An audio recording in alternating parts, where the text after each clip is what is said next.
한 번 떠난 국회에 다시 돌아오는 것 생각보다 사실 쉬운 일이 아닙니다. 이 정치권의 경쟁이 워낙 치열하기 때문인데요. 하지만 지난 총선에서 8년 만에 국회로 복귀한 정치인이 있었죠. 오늘은 김희정 국회의원 모시고 이야기 들어보도록 하겠습니다. 의원님 안녕하세요. 네, 안녕하세요. 네, 우선 앞서도 언급했지만 8년 만에 국회로 복귀를 하시게 된 건데 소감 들어보지 않을 수가 없겠습니다. 네, 일단 감사하죠. 저한테 다시 기회를 주신 우리 연재 국민들께 감사하고요. 그리고 8년 동안에 국회를 좀 더 객관적으로 바라볼 수 있었고 저의 부족한 점이 뭔지를 더 잘 알게 됐고 그래서 현장 공부 제대로 하고 왔습니다. 다시 한번 감사의 말씀 전합니다. 당에서 가장 중추적인 역할을 하게 되는 삼선 의원이 되셨습니다. 당의 가장 중요한 허리 역할을 또 한다고 할 수 있겠는데요. 이번 22대 국회에서 가장 중점적으로 하시고 싶은 활동 어떤 것들이 있을까요? 일단 공약사항들이 있죠. 그래서 연재 국민들께 공약한 사항 중에 학세권 연재 그리고 역세권 연재와 관련된 부분입니다. 연산동이 부산의 중심인재도 교통 체증이 굉장히 심하기 때문에 황령산 3터널 조기 개통이라든지 경전철에 대한 예타 통과라든지 이런 걸 통해서 편리한 교통 연재구를 만드는 거고요. 그리고 초, 중, 고 촘촘하게 공약을 한 바가 있습니다. 늘봄이라든지 계절 학교라든지 이런 부분을 통해서 아이 키우려면 부산으로, 아이 키우려면 연재로를 지킬 수 있도록 하겠습니다. 그리고 국회의원 전반을 봐서는 국회의원에 대한 신뢰도가 좀 갈수록 떨어지고 있거든요. 그게 뭐냐면 의원들이 국민을 위해서 일하는 게 아니라 이제 본인들을 위해서 일하는 사람이지 않느냐라는 것 때문에 국회 개혁에 대한 거를 좀 앞장서서 하고 싶습니다. 특별히 이번 22대 국회에서 정치 개혁에 굉장히 좀 중점적으로 목소리를 내시는 배경이랄까요? 이번 투표장에서 투표용지 굉장히 긴 거까지 해서 2장 받으셨는데 많은 분들이 2장 다 해야 되는지 몰랐다와 도대체 왜 이렇게 당 이름이 우리가 흔히 알던 당과 다르냐라는 얘기를 하신 분들이 많으세요. 그런데 4년 전에도 똑같이 이렇게 위성정당, 떴다방 정당 있었습니다. 그런데 보통 국회 관련된 법안이나 정치 관련된 법안은 마지막에 자기들 임기 끝나고 하는 경우가 굉장히 많습니다. 그러니까 자기는 할 거 다 하고 다음 국회부터 특권 내려놓으라고 하든지 본인들은 상관없다고 내버려 뒀다가 선거법이 결국은 안 바뀌든지 이렇게 되는 겁니다. 그래서 국회가 신뢰를 얻지 못하는 거죠. 국회가 신뢰를 얻어야지 그 국회에서 하는 법이 더 국민들에게 신뢰를 얻지 않을까요?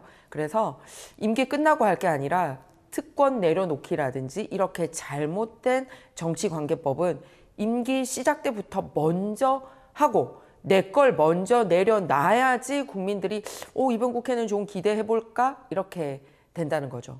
방금 말씀하셨던 부분을 그렇지 않아도 1호 법안으로 네. 이번에 발의를 하셨던 거고 그런데 이번에 또 발의하신 법안들 외에도 특별히 우리 저출생 문제에 관련해서도 굉장히 많은 관심을 가지신 걸로 알고 있습니다. 네. 이와 관련해서도 준비하고 계신 부분이 있으시죠? 네, 맞습니다. 보통 나라가 그렇게 돈을 많이 쏟아붓는다고 하는데도 왜 이렇게 해결이 안 될까? 그러면 자꾸 돈을 올리는 방식으로만 생각을 하는 경우가 많은데 돈만 걸려 있는 건 아닙니다. 그런데 그 돈도 제대로 쓰여져 있지 않은 걸 보는데요. 보통 저출산 예산 그러면 직접적으로 아이를 낳고 아이를 기르고 또는 그 전에 이제 결혼도 할 수 있게 하고 이런 예산이어야 하는데 국가가 발표한 저출산 예산을 보면요. 깜짝 놀랄 예산들이 다 저출산으로 포함이 되어 있습니다. 예를 들어서 첨단 무기 도입 저출산 예산입니까? 아닙니까? 보기 어렵겠지요. 그런데 저출산 예산으로 되어 있습니다. 그리고 소프트웨어 개발 사업은요? 관련이 없어 보입니다. 그것도 저출산 사업입니다. 이런 식으로 이미 인구가 줄어든 거를 가정해서 그런 인구가 없어도 할 수 있는 그 나라를 만들기 위한 사업도 몽땅 다 저출생 예산으로 들어갔더라고요. 아니 지금 저출생 안 되도록 극복하자고 해야 되는 건데 이미 그렇게 됐기 때문에 사람 없는 세상에서 우리가 어떻게 살아갈지 예산을 저출산 예산으로 둔갑시키는 이런 일이 있어서요. 그래서 저출산 예산과 관련돼서 특별히 별도 기금과 회계가 필요하다라고 생각합니다. 그리고 사실 독일에서도 상당히 또 오랜 시간 체류하시면서 많은 공부를 하셨는데 이번 아까 말씀하신 저출생 관련해서도 또 상당히 가셔서 구상하신 부분이 있으시다고요? 네, 맞습니다. 우리나라는 출산 휴가나 육아휴직 같은 경우는 쓰느냐 마느냐의 선택만 있습니다.